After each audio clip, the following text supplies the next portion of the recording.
ko cicciɓo murucin da yake ƙasa.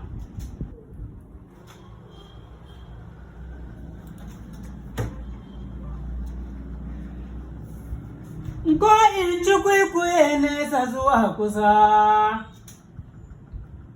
Kakara ce. Ka zo muna wurin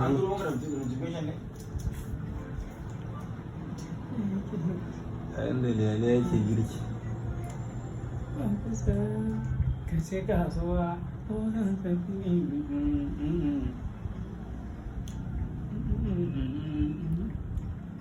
Kuna musu hana taɓa ka lashi. Okay.